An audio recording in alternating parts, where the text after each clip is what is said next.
My mom gave my sister a $90,000 wedding and told me I wasn't as important Reddit stories. She announced it casually at a bridal brunch, smiling like it was a harmless fact. The part that shattered me wasn't the money, it was who she decided didn't belong. My mother didn't yell. That would have made sense. She didn't cry either, that would have meant she cared. She just lifted her mimosa at my sister's bridal brunch, tapped the glass with a spoon, and made a family announcement like she was reading off a weather report. "Your wedding budget is $5,000, she said, smiling at my sister, who was already glowing under a mountain of $90,000 wedding decor. Then she turned to me with the same smile, only flatter. "Your sister's was $90,000. You just aren't as important to the family." And then, because she never misses a chance to twist the knife, she added, "Oh, and Mia won't be in the formal photos. We're keeping it traditional." My 9-year-old daughter froze mid-sip of orange juice. She was wearing the cardigan she'd saved up allowance money for. She'd brought a little gift bag for my sister, hair clips she picked out herself because Aunt Stephanie likes sparkly things. Now she stared at my mother like she didn't understand the language. "Mom," she whispered to me, "did I do something wrong?" I felt something in my chest split cleanly down the middle. I looked at her tiny hands shaking around a paper gift bag nobody even acknowledged and thought, this is the last time they get to do this to us. But I smiled. Because in my family, the person who reacts is the villain. My sister kept scrolling through centerpiece photos. My aunt laughed. Someone said, "Well, Linda's practical." Nobody said. "What is wrong with you?" When brunch ended, I walked my daughter to the car. She buckled herself in, staring at her shoes. "If I'm not in the pictures," she whispered, "does that mean I'm not really family?" My hands tightened around the steering wheel until my knuckles turned white. "No, baby," I said. "You are my family. And that's the one that matters." But inside me, a door quietly shut. And nothing, absolutely nothing, my family did next would open it again. That night, after I put Mia to bed, I sat at the kitchen table staring at the venue contract. $3, $200 down, non-refundable. Money I'd saved doing 10-hour shifts on my feet, cutting and coloring hair while listening to strangers cry about breakups. Ethan came over after work. He took one look at my face and didn't even ask. "Are you okay?" he asked. "What did she say this time?" I told him everything. My mother's ranking system. The photos Mia wasn't allowed in. How she'd said it with the same tone she uses when she announces ham is on sale. Ethan didn't pace. He didn't rant. He just sat down across from me, calm as stone. "Linda," he said quietly, "we don't have to build our future on top of their disrespect. I'm not doing it because of them," I argued. "I just want a normal wedding." He shook his head. "No, you want a safe one. A happy one. And they're not capable of giving you that." He wasn't wrong. I opened my laptop again. The venue page glowed back at me. Beautiful gardens. Twinkling lights. A place where my daughter would have been treated like a prop my mother didn't request. My finger hovered. Then I clicked cancel booking. A little pop-up asked, "Are you sure?" Yes. Yes, I was. And with that single click, my entire family's illusion of control evaporated. I canceled the florist, the caterer, the bakery tasting. Every vendor I booked while telling myself maybe, they'd treat Mia better by the wedding. Ethan watched quietly, his hand on my back. When I was finished, I realized I was breathing easier. Mia wandered in holding a drawing, me in a dress, her beside me with flowers in her hair. "Are we still getting married?" she asked. "Yes," I said, pulling her onto my lap. "Just not like that." She nodded like that made perfect sense. But my mother? She did not nod. The next morning she called my phone 9 times. When I didn't answer, she switched to text. "Mom, are you trying to embarrass us?" "Mom, you will not cancel this wedding." Mom, do you know what people will think? Ah, the true wound. Not Mia's feelings. Not mine. Public perception. I wrote back one sentence. I'm not hosting a wedding where my daughter is treated like she doesn't belong. She ignored every word of it and replied, Mom, don't use Mia as a weapon. I stared at the screen. My child was a weapon. But my labor, my money, my silence. Those were always acceptable currency. I didn't reply. 2 days later, Ethan walked in holding papers. Remember my Uncle Lorenzo? He asked. I blinked. The one in Italy? With the villa? He nodded. He said if we want a wedding without all this. He gestured vaguely at the air. We can have one there. Small. Private. No drama. A villa. In Italy. For free. But what made my throat tighten wasn't the villa. It was the idea of a place where nobody would make my daughter feel like she was the wrong kind of child. I looked at Mia. How do you feel about going to Italy? She froze, eyes huge. Like Pizza Italy? Ethan grinned. Exactly. She thought about it. Then, will I be in the pictures? Every bit of oxygen left my lungs. Yes, baby, I whispered. In every single one. And that was it. We eloped. Not out of spite. Out of self-respect. Out of protection. Out of finally choosing the family that chose us back. Italy didn't feel real at first. The light was softer. The air smelled like citrus and warm stone. And Mia, my quiet, careful little girl, ran her fingers along every brick wall like she was touching magic. Uncle Lorenzo's villa wasn't the flashy, marble everywhere kind of rich. It was lived-in rich. Old wood tables. Lemon trees. Terracotta tiles that clicked softly under bare feet.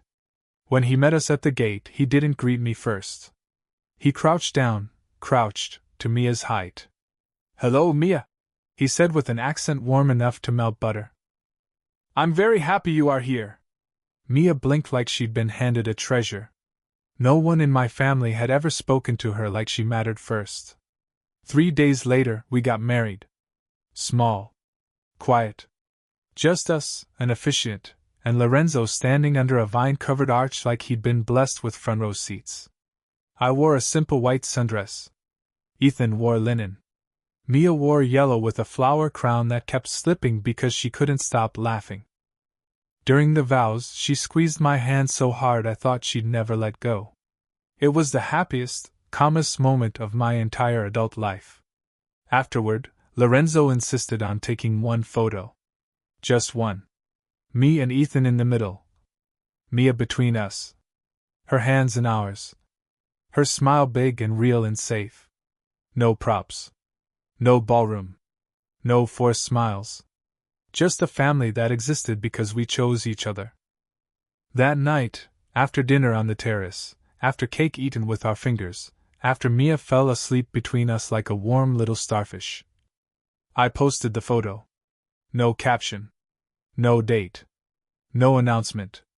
Just the truth. It took 9 minutes for the first call. Then the second. Then the tsunami. 127 missed calls in 6 hours. Texts. Voicemails. Facebook messages. Emails from relatives I'd forgotten existed. My sister. Stephanie, what is this? My brother. Mark, did you seriously get married in Italy without inviting us? My mother, oh, my mother, went full nuclear. Mom, Linda, answer me now. Mom, you are humiliating this family. Mom, this is not a real wedding. Mom, we will fix this when you get home. And then, because she cannot help herself. Mom, after everything we've done for you. I had to put my phone down because I was laughing too hard to breathe. Everything they'd done for me? Like ignoring my daughter? Like telling me I wasn't as important as my sister? Like using my labor, my money, my silence? Sure, Mom. Everything. But the real earthquake didn't hit until the next morning. I woke up, checked the photo out of habit, and saw a new comment. From a name that made my stomach drop. Lorenzo Biani. Ethan's millionaire uncle. The one my family had no idea actually existed. His comment, written in perfect English. Beautiful ceremony at my villa. Welcome to the family. Simple. Warm. Nuclear grade devastating. My breath caught. Because I knew, instantly, what that comment meant to people like my mother. A wealthy, respected man had publicly validated what she was trying to deny. That my wedding was real. That my marriage was valid. And that her opinion no longer mattered. 30 seconds later, my mother replied underneath Lorenzo's comment. And what she wrote? Oh, that was the moment everything truly shifted. My mother always prided herself on being classy, which in her vocabulary meant never losing control where anyone important could see. So when I saw her comment pop up under Lorenzo's public, permanent, desperate, I swear I felt the earth tilt. She wrote, "Please don't encourage this. Linda is confused and acting out. This was not a real wedding. We will handle this privately. Not a real wedding. Not a real family. Not a real anything. Unless she approved of it." My hands actually went cold. Ethan, reading over my shoulder, exhaled through his nose. His version of profanity. "She thinks she can publicly rewrite your life," he said quietly. "She thinks she owns it," I corrected. Because that's what this was. Not jealousy. Not hurt. Control. She wasn't upset that we eloped. She wasn't upset she missed a moment. She was upset she couldn't curate it. Couldn't filter it. Couldn't position it. Couldn't decide where my daughter stood or didn't stand. My phone began vibrating again. Mom. Stephanie. My aunt. My brother. A cousin I hadn't spoken to since 2009. Over and over. "Come home and fix this. You made Mom look bad. You embarrassed the entire family. You owe us an explanation. You're acting unstable. You need to apologize." Not one text. Not one said congratulations. Not one asked if Ethan was happy. Not one asked how Mia was feeling.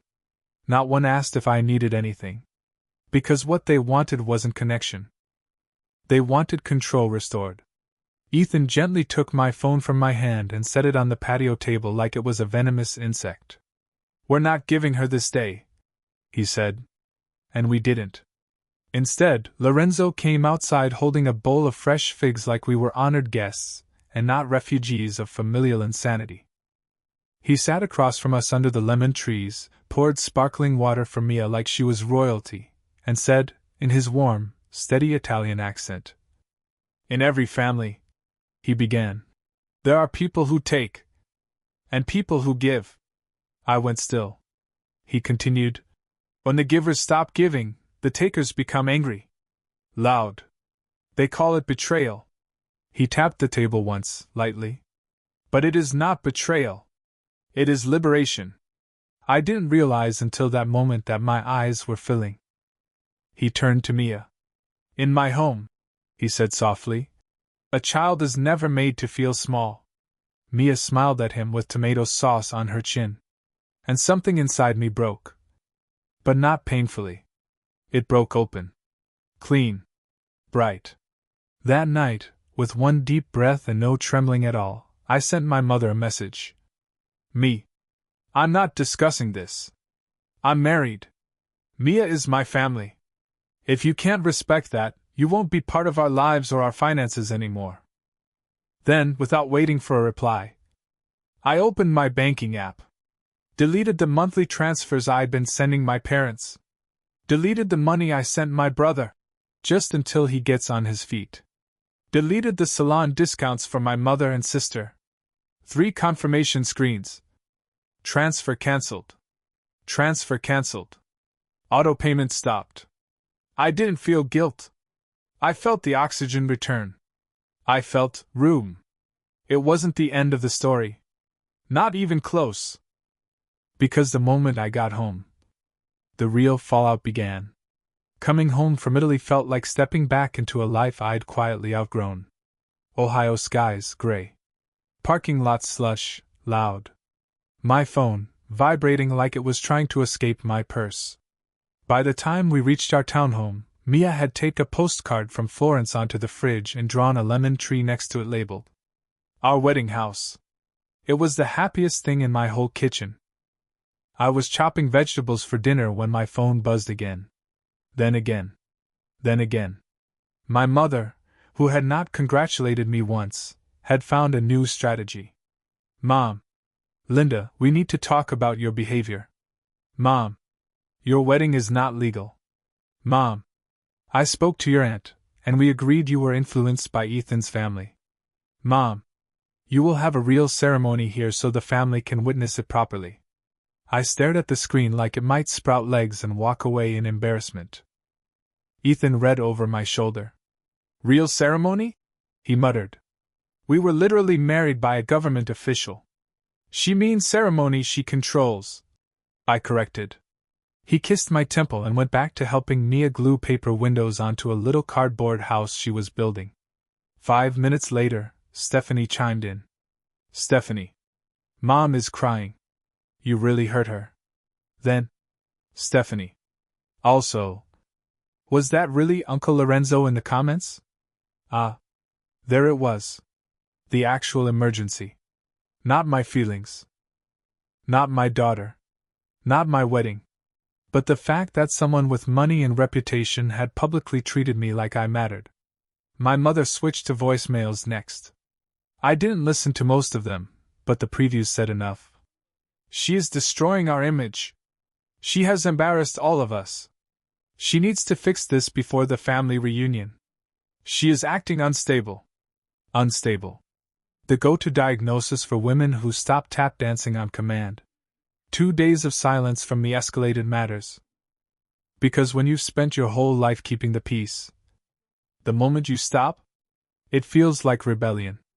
On Thursday evening, there was a knock at my door. Not a polite one. I opened it to find my cousin Rachel standing there, holding a paper bag like it might explode. Rachel, who had smirked through every family dinner for 30 years. I brought you cannoli, she blurted. I blinked. Why? She sighed. I saw the Facebook comments. Ah. She stepped inside without waiting for an invitation, classic, and lowered her voice. Aunt Carol is telling everyone you had some kind of breakdown, she said. But I don't think you did. I crossed my arms. And what do you think happened? Rachel looked past me into the living room where Mia and Ethan were sitting on the floor, laughing while they built a crooked cardboard village together. Rachel's face softened, and for once she didn't look like she was scoring points in a competition. I think your kid looks happy, she said quietly. She swallowed. And I think that's kind of the whole point. I didn't know what to say. Then she added, almost to herself. They've been using you, Linda.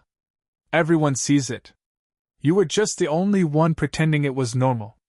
My throat tightened. Rachel handed me the bag of cannoli. I'm not choosing sides, she said. But if I were, I'd choose the side that involves lemon trees and a kid who feels loved. She left without waiting for praise. I stood there, stunned, holding pastry like it was some kind of peace treaty. It was the first sign that the family narrative was cracking. But it wasn't the last. Because the real confrontation, the one years overdue, was about to land on my doorstep. My mother has never been good with boundaries. To her, a closed door is a challenge, not a message. So it shouldn't have surprised me that she showed up in person. It still did. It was Saturday morning. Ethan was making pancakes.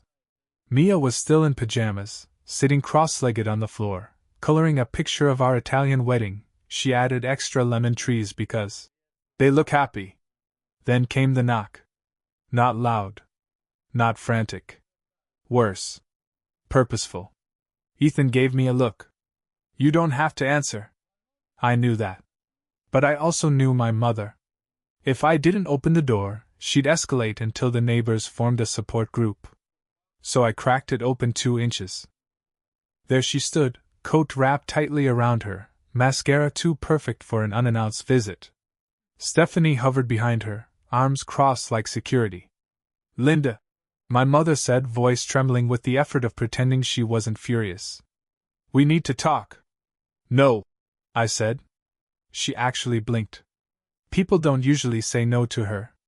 "Linda," she repeated. "Stop being dramatic. We are family. We deserve a conversation." "You deserve nothing," I said calmly. "A conversation happens when respect exists on both sides." "It doesn't."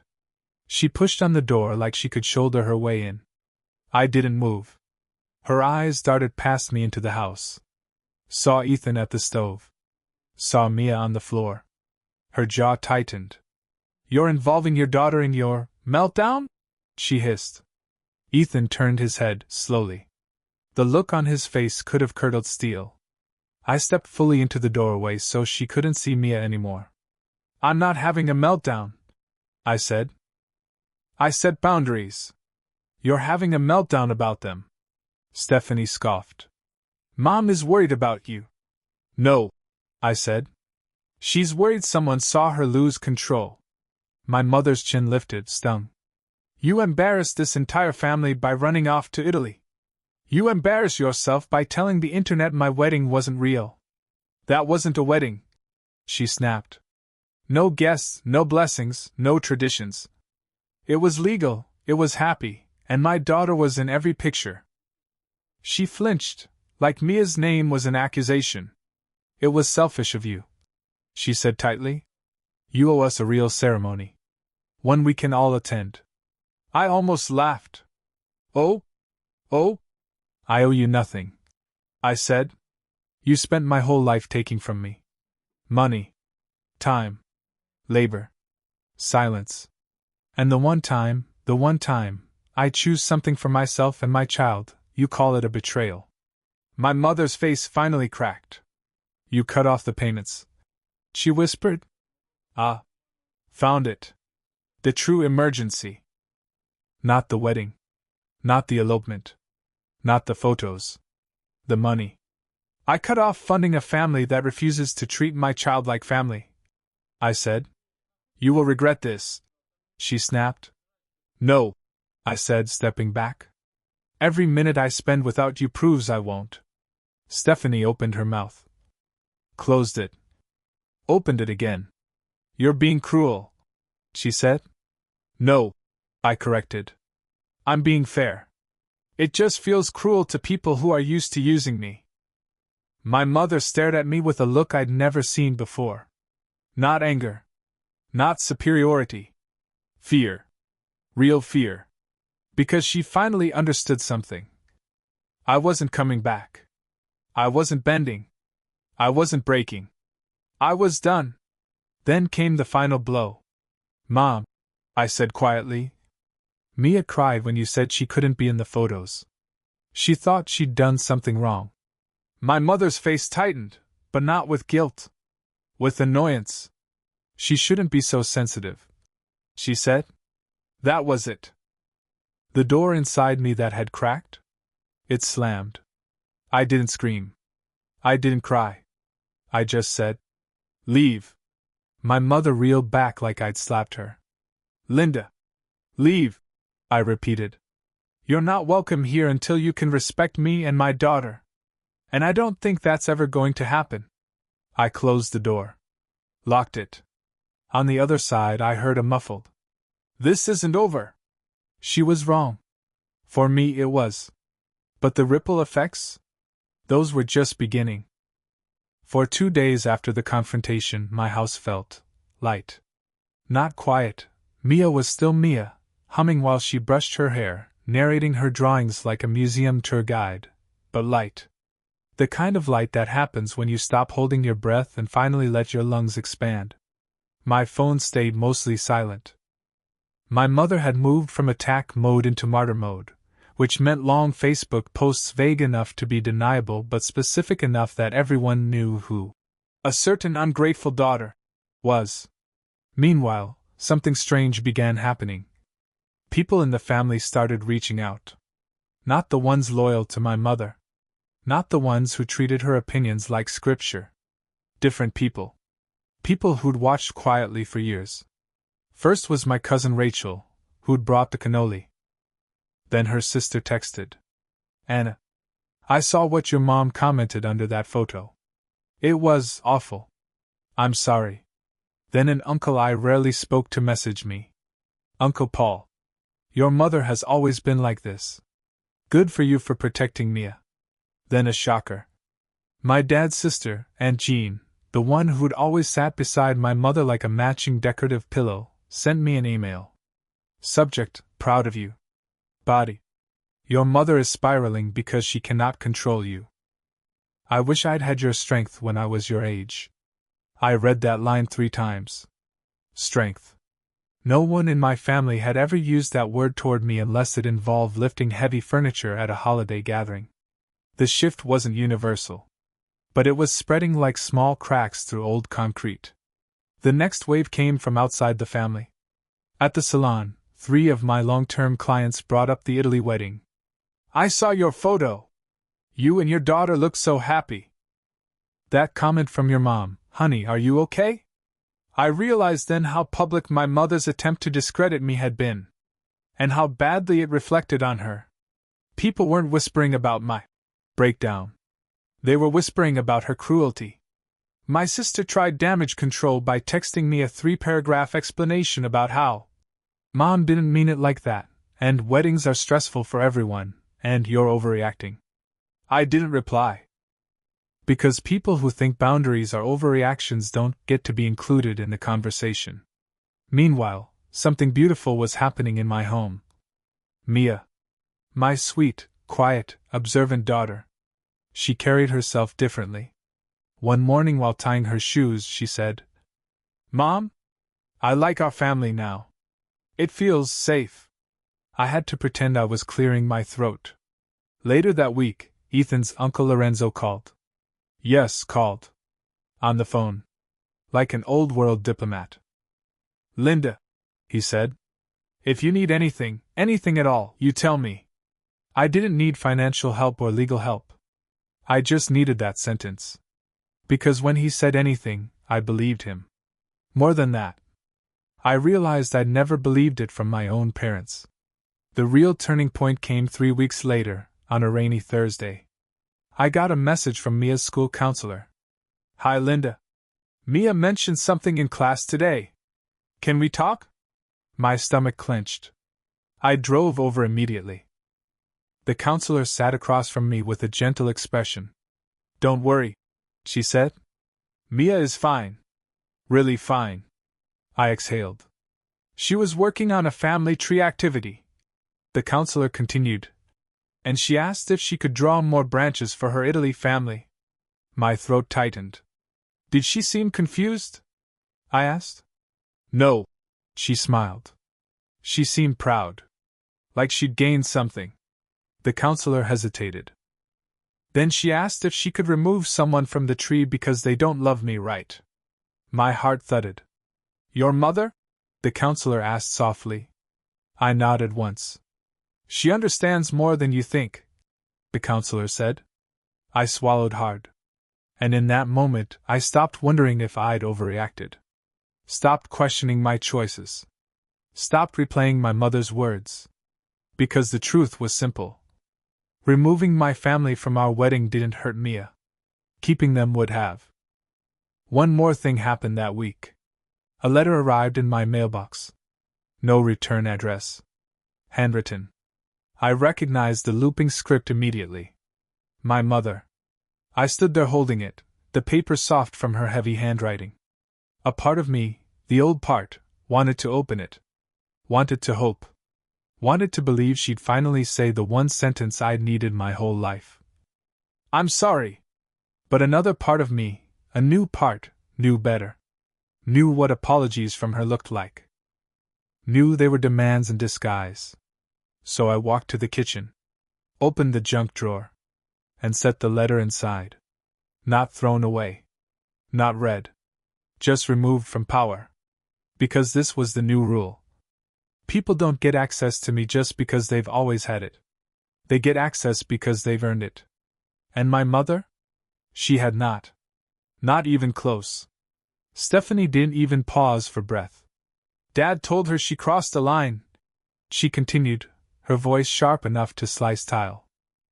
He said you had every right to elope. He said Mia deserved better. He said, she lowered her voice like the walls of her own house might tattle. He's ashamed of how Mom treated you. I sat down slowly, the phone warm against my ear. My father had said that? Out loud? To her? Mom is losing it, Stephanie hissed. You've turned Dad against her. I almost laughed. Turned him? As if my father were a child who could be turned. Instead, I said, maybe Mom turned him herself. Stephanie scoffed so hard I pictured her mascara trembling. You don't understand, she said. Mom feels humiliated. She says you made her look crazy. I raised an eyebrow even though she couldn't see me. I didn't make her comment on my wedding photo. I said. She chose that. She was emotional. Stephanie snapped. Emotional? I repeated. Is that what we're calling it? We're calling it family, Linda. And you embarrassed her in front of Uncle Lorenzo. Ah. There it was. Not the wedding. Not Mia. Not even me. The hierarchy. The prestige. The optics. My mother could handle disrespecting me. She could not handle being corrected by someone wealthier, older, and far more respected. She said you owe her an apology, Stephanie added. That finally did make me laugh, and it wasn't bitter, it was real. I don't owe her anything, I said. You owe her respect, Stephanie shot back. She can have my respect, I said calmly, when she stops disrespecting my child. That landed like a dropped stone. Stephanie hesitated, a full 2 seconds, which for her was agony. I never said Mia wasn't family, she muttered. You didn't defend her either. That's not fair. It's true. Silence. A long, uncomfortable, truth-heavy silence. Then, you know Mom's not going to let this go, Stephanie said quietly. She's going to keep calling. She's going to keep bringing people into it. I'm just warning you. I'm aware. Dad wants to talk to you again, she added softer. He said he's tired. Tired. That word carried a decade's worth of weight. Tired of defending her. Tired of pretending her cruelty was discipline. Tired of being the peacekeeper for a war that only existed because my mother needed a battlefield. We can talk, I said. But only him. Stephanie inhaled like she wanted to argue, but she didn't. Okay, she said quietly. He'll be relieved. I almost said, and you? But I already knew the answer. She wasn't relieved. She was terrified. Because when things stop orbiting around the family's golden axis, people like my mother and sister don't know what to do with the gravity's shift. Good night, Stephanie, I said. Good night. She hung up, and the silence in my kitchen felt almost holy. Mia wandered in wearing fuzzy socks, dragging a blanket behind her. Mom? Yeah, baby? Can I draw another picture of Italy? Of course. She nodded, satisfied, and shuffled off like a tiny, determined artist. I watched her go and thought, this is the only family dynamic I'm responsible for. Not the one I came from. The one I'm creating. The next morning my father called. Not a text. Not a guilt-laced group message. A real call. For a moment I just stared at the screen. His name looked out of place there, like it had wandered onto the wrong phone. I answered. Dad? For a few seconds there was only static and his uneven breathing. Then he said quietly, I saw the photo. No accusations. No theatrics. Just 5 words, spoken like he was stepping onto thin ice. I pulled out a chair and sat down. Okay, I said. What did you think? Another pause. Then, you looked happy. His voice broke around that last word, and something in my chest shifted. I am happy, I said. I know, he whispered. And I'm glad. I'm really glad. I didn't say anything. I just let him find his way. Your mother. He started. Then stopped. Then exhaled like he'd been underwater. Your mother shouldn't have said what she said at that brunch. About Mia. About you. I didn't stop her. That part, that's on me. My throat tightened. He'd never admitted something like that in my entire life. I should have spoken up. He continued. I should have told her she was wrong.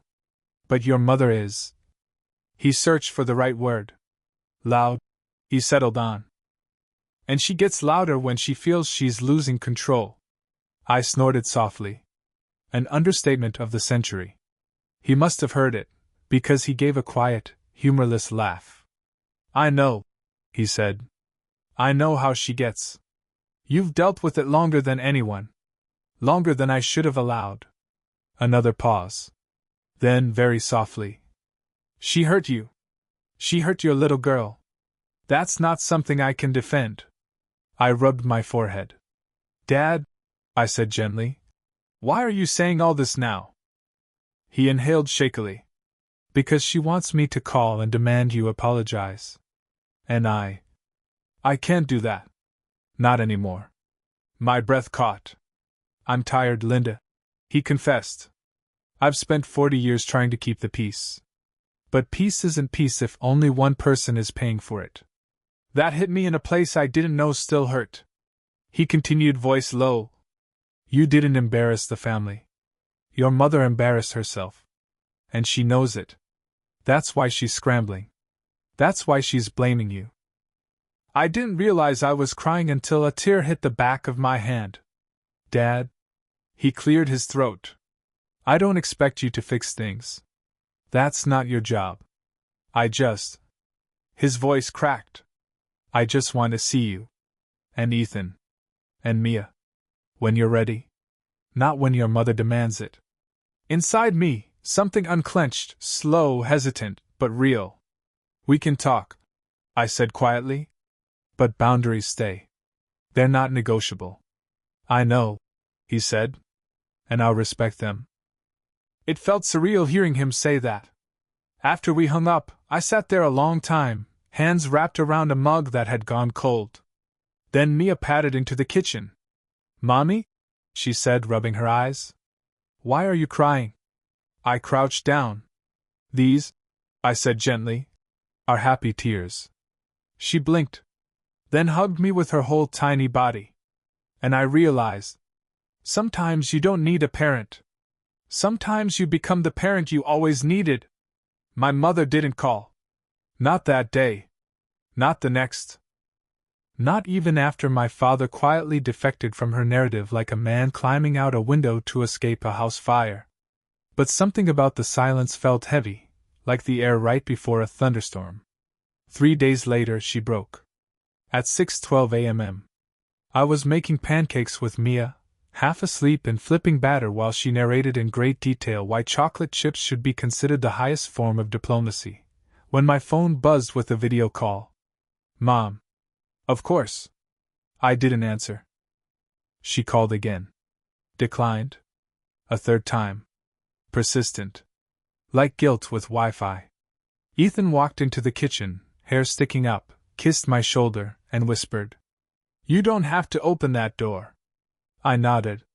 And then my phone pinged, this time, a text. The longest text I had ever received from her in my entire life. It started like this. Mom. I've been thinking. And I realize now I may have overreacted. I laughed out loud. May have? Sure.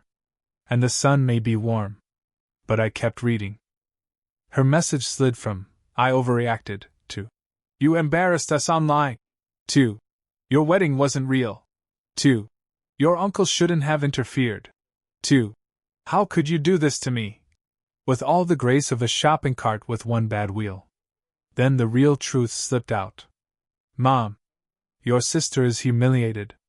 Everyone is asking why you weren't considerate enough to include the family. She's crying. You've hurt her deeply. Of course.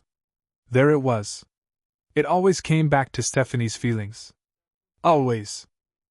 But the end of the text? That was new.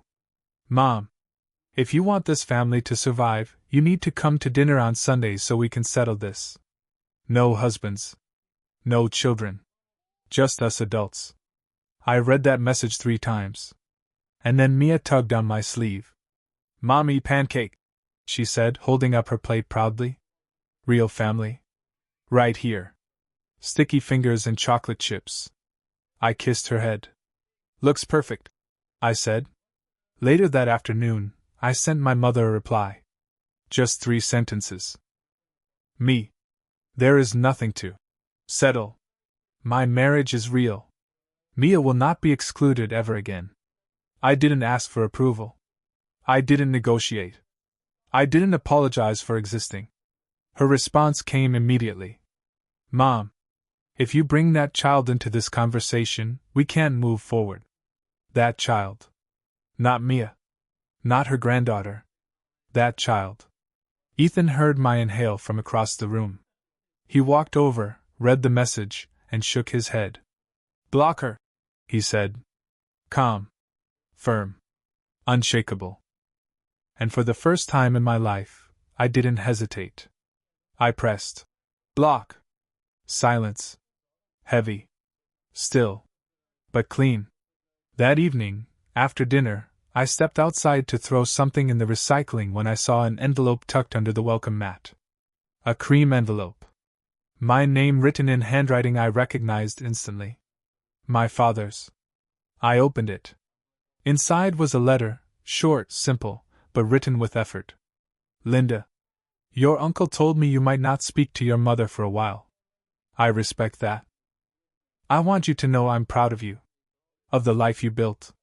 Of the mother you are. If you ever want a relationship with me, just me, you have one. If you don't, I understand. Tell Mia I'd like to earn a place in her life someday, if she'll let me.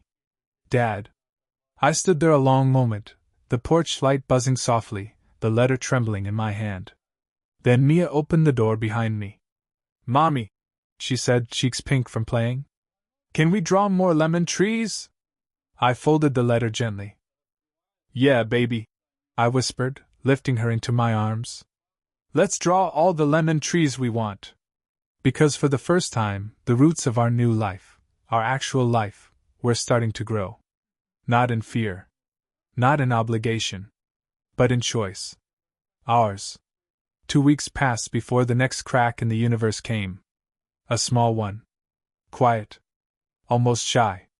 It was Saturday morning, Mia was painting lemons again, Ethan was fixing a loose drawer, and I was folding towels when there was a soft knock on the door. Not pounding. Not urgent. Just a gentle tap-tap, like someone afraid of being unwelcome. Ethan looked up. You expecting someone? I shook my head. When I opened the door, my father stood there. Not dressed for a confrontation. Not angry. Just older than I remembered. He held a grocery bag in one hand, pasta, tomatoes, olive oil, the staples Lorenzo had taught Mia to love. Hi, he said quietly. I didn't move aside. He didn't try to push in. I'm not here to cause trouble, he added. I just wanted to cook dinner for you. If you'll let me. My throat tightened. It wasn't the food. It wasn't the gesture.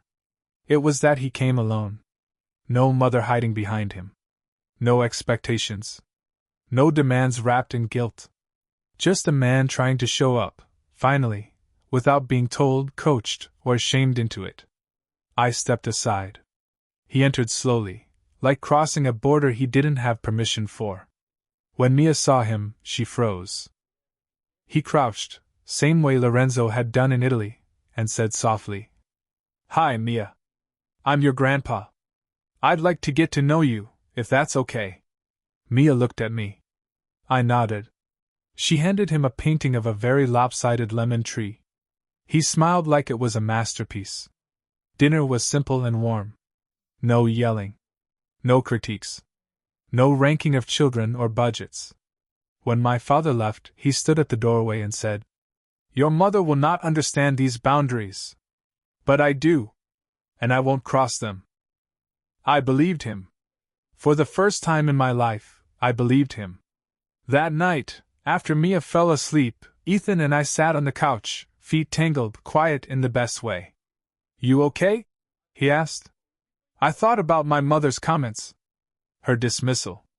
Her cruelty. Her refusal to see Mia. Her demand that I come crawling back. And then I thought of Italy. Of our wedding. Of one photo, just one, that changed everything. Of Lorenzo's comment. Welcome to the family. Of my father showing up with groceries instead of excuses. I exhaled. I'm better than okay, I said. I'm free. Ethan pulled me closer. And for the first time ever, the word family didn't feel like something I had to earn. It felt like something I finally had.